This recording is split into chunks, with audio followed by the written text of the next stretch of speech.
Friends, here we are with basically the person that put me on the map in music, Jimmy Vivino. I'm such a good friend of the family. I knew your dad very well. Yes, and you thought it was a treasure map, but you found out. It is a treasure map, and it's led me to here. Led me to here, Yeah. and that's the kind of treasure map that I like. Well, you know, I was. My style must have been influenced That's slightly okay. by you. Is that okay? Yeah. I was just walking down Bleecker Street. Yeah. And I think I had either just come out of a gig or something. And I think I lived down there back then. I came there in the old days, Yeah. and you were writing score Yeah. freehand, Yeah. transposed. That's right. Yeah. And there was a club. It's still there called Terra Blues Sure. upstairs. This is how we met everyone. Right next to the bitter end. Tell a story, baby. Right next to the bitter end. So, Yes. so I walked in and I hear this music, and it's like an organ trio, and it was you With and dude Scott on guitar. Charette. And Scott Charette on guitar. He's but- coming to our gig as a special guest, by and the way. I don't know the drummer, but you were all just equally Sean Dixon. Sean Dixon. That was the Chesterfields. Chesterfields. That's right, the Chesterfields, which I thought was cool enough. Yeah. You know, to be called the Chesterfield, and not the Chesterfield Kings. Right. Well, they were initially were. the Chesterfield Kings. But there were another band. There exactly. was. That's exactly the story. Chesterfield's better though, because it's Yeah. a Chesterfield jacket. You Yeah. know. And of course I was a B3 owner. You play great. I was a organ. B3 player, so You I'm were always first keyed B3, in. right? Yeah. Well, trumpet, then 'Cause your dad played keyboards. trumpet. Yeah, and you know what? I get zoned in when somebody's playing B3, but for real, not since. I had seen the guys back in Jersey in the day, and Boo Sure. Pleasant, and Yeah. you know, and all the guys in the Larry lounges, Young. Larry Young and Newark and McGriff and Groove Holmes, Jack McDuff. Jack McDuff, Big Jack. There was another one too. Don Patterson. Patton too. Big John Patton. John Patton, yeah, and Don Patterson, John Patton, all those people, and Chester Thompson. Oh my God, he's my favorite. Yeah, From when I Tower went Power? to see, and he had some records out on the foot thing. Black Saint Records, I Yeah. believe. He had a couple of organ trio. He records. plays great jazz. And but he had was doing the full pedals, toe heel all the way. Man, know? do you remember Live and Direct, that album? Yeah. So yeah. they do a version of Squid Cakes on Yeah, that, that's which the- I loved the best. already. That is why I got crazy about the organ, that song. Yeah, and it's quite.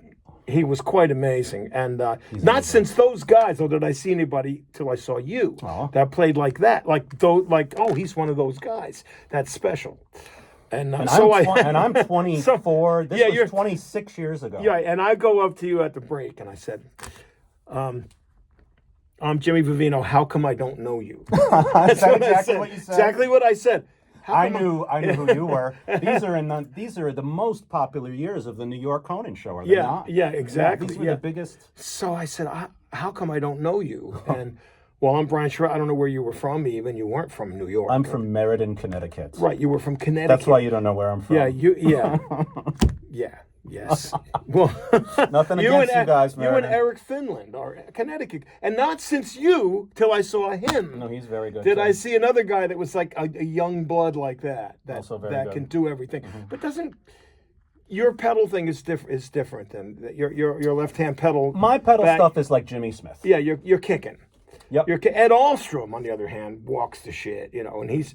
But I that don't got really into walk Yankee everything Stadium, right.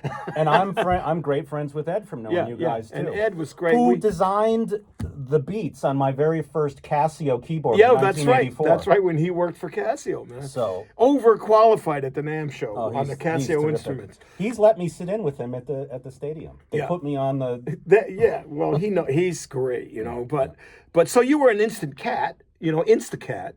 It was like this guy. And we did. So then Vivino Brothers. so That's- then what year I is went that? home. What year is that? Do you remember? I don't. I thought Vivino it Brothers was Blues like album. 92 or something. 92 94 or 3. is when I live in New York. Oh, that's what it is, right? When you got there, not long after that. So I must have been I 20. I went home. I was so excited. I went home. Jerry, to call my brother. I said, I found a cat, man. Oh, wow. Because Al Cooper played on the first record.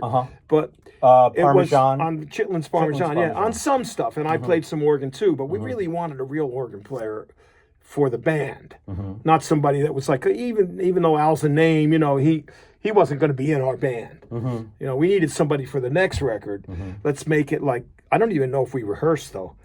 I don't. We I usually started playing at Lucia with Jerry. Yeah. Right after that, and we were playing a little bit. You used to play Yeah. at Lucia. You'd come over after yeah the show. watermelon sometimes. martinis.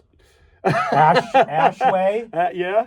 And Do you remember? I don't know. you came right onto that second album with us.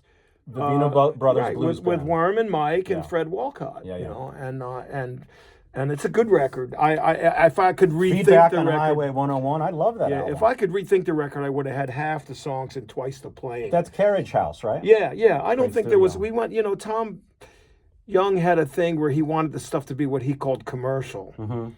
So he He was producing? Yeah, he didn't want too much stretching out too much, you know.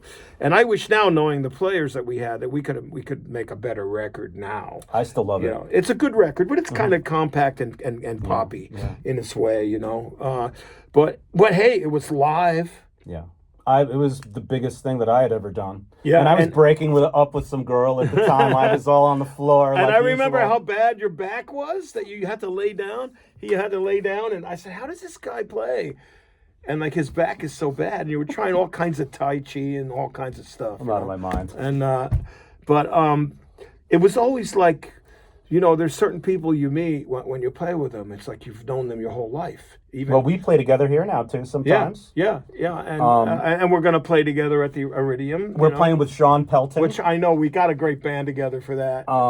I definitely want to do some old rock shit. Oh yeah, I'm going to get together with you, and we're going to do, and actually we can actually do what is hip now, you know. I Just have as great a trio. charts I for that love playing music. it as a trio. I don't know about Squib Cakes. That takes a little more. Yeah. That's one of the most amazing. You know, it's the kind of thing where you learn it, and then when you look at the music, you go, oh, "Really?" I'm just sort of feeling it, but I didn't know there was displaced that part little where it displaces 7/8 thing. Yeah. The other thing that people get wrong is on that break. And what is hip? And it's on the downbeat where it starts. It's not down one. It's Right, it's- one and yeah. Right. And then it displaces at the end too. Yeah. Yeah, they were incredible. Garibaldi. Oh Rocco. yeah. That My live, bass live and in living lines color. are coming totally from Rocco Prestia. Yeah. I even do the Well, that's why we can do what is hip, because you can do it, and Sean knows it. So, and I love singing it. I just love it. I think it's a great trio song. You know, Totally. I love. and- I love Back to Oakland. You know, we'll My do a jam. Jack Bruce song, theme from an imaginary western. Awesome. Yeah, you know. I love those dudes. Have you ever heard the jazz albums with the English? yeah. Who's the English saxophone guy? Alto. Alto. They were both playing totally straight ahead. It wasn't Jim Horn, no. The saxophone guy. Well, they had John Sermon sometimes, who played with McLaughlin, and Dick Hextall Smith. Those guys were in Coliseum, you know. So Jack knew those guys from the early days of Graham Bond Organization. There was a kind of jazzy blues bands that played at Ronnie Scott's. All those guys. So Right. So there was And a Ronnie scene. Scott was a A saxophone. saxophone as well, player, right? yeah. There was a scene, but it's very English. When you hear it, you go, "Oh, they're swinging like an Englishman." They swing from the bottom. I call them bottom shufflers. I did, Americans Cream, shuffle. what an unusual band. But this Yeah. is where the guitar god thing comes from, Clapton and Cream, right? Well, Cream, because of Jack. Because of Jack Bruce, they had they got the and Ginger too, being a jazz drummer basically. They knew what bebop was. Play the head, take off in the middle, play the head in the end again. So and the that's what their form- songs the form were. of Cream, That was you think the was- form of Cream interesting. was song, jam. That's Yeah, what yeah, just to get to the jam. Yeah. The song was just to get you to the meat of the cream, the cream of it, and Hendrix had the same sort of approach too, Yeah. but not quite. They didn't stretch out like Cream did. Yeah. Although Cream did stretch out on basically usually only one chord, which is kind of a. What's your favorite Cream album? You know what? I really think, although it's recorded horribly, I think Disraeli Gears. You know, and then the live one. Steel. Well, it's Goodbye. It's half live and half tracks.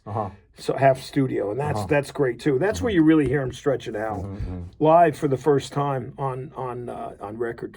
And then Eric abandoned that, though Jack went deeper into it. What did Jack Bruce do after? Well, I he don't ended know. up going with having his own band, but he ended up with Tony Williams' Lifetime. Jack Bruce played in Lifetime? Yeah, the original version. Before Bass and- Holdsworth. Yeah, bass and vocals. Yeah. Who was vocals? Jack was Jack the vocalist, was. yeah. And Tony and who else? And Tony and Larry Young. That was See, it. I only know like Emergency. There was no guitar player. I only knew Emergency with Larry Young, and then I like the Holdsworth stuff, Fred. The first like that kind of Lifetime, stuff. the first Lifetime was Jack Bruce. See, I gotta check it out. And there's some live video of it, and that was quite a revelation because Jack always wanted that freedom and not better players, but people more in tune with what he was into. I mean, you can't deny that sometimes the wrong people, the wrong superstars together, the all-star team doesn't work. Right. Like Nine to the Universe, Larry Young and Jimi Hendrix. You ever hear that record? It doesn't work. No, I don't know it. Because Jimi Hendrix... I know the Cream guys did not get along. Well, Ginger was tough. But Nine to the Universe, Hendrix and Larry Young, that didn't work. I don't know that at all. Because Hendrix can't go that deep. With the beboppy stuff. No, Hendrix has to be the lead. If you follow Hendrix, great shit will come out. Yeah. But when he's like hearing what Larry Young's harmonic concept, he's tightening up. I think they were both pretty high. They too. were both pretty high, probably, but it was great, and in its own way. I mean, I'll revisit it sometimes and say, "Oh, maybe I was wrong. Maybe it is great." I got to check it out. What's the name of that? Nine to the Universe. It's a Jimi Hendrix I don't even album. know that, and I got to check out the It's first. Jimi Hendrix and Lifetime, Larry too. Young, and the first Lifetime you got to check out too. And then there's Jack Bruce had a band after that I saw a couple of times called Jack Bruce and Friends. Billy Cobham on drums. Oh, wow. Jack Bruce on bass. David Clem Clemson, who played in Humble Pie and Coliseum. Oh, wow. And David Sanchez. David Sanchez on keyboards. And when he picked up the guitar, everybody could just go home. Really? He was a better guitar player. I didn't even know because he's known. His guitar playing is probably better than most cats you can Wow, that's imagine. just like your organ playing. He's friends, like friends, come see us. You can see what it's going to be like October 3rd. Well, what would be at the great is Iridium. if I give you the guitar and I sit behind the organ. It wouldn't be 'Cause the you first can do it. time. Yeah, he can do The it. last time I had his guitar on, I had fingernail polish. So maybe I'll paint my nails for the show, you guys. We'll All see you right. October 3rd. Thanks, Jimmy. Good.